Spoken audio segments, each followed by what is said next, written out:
Bristles. Parang pinili. Yan. Gamitin natin ito sa pimple lang.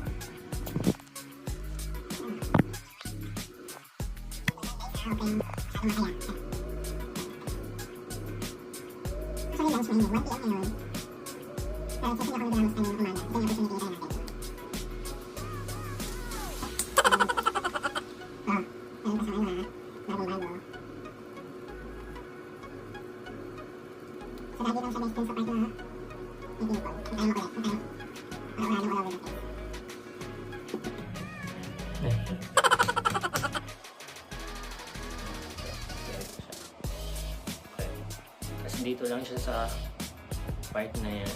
Ganyan ha, ganyan ha. Kayong excited. Okay, excited na laging all over the face ka.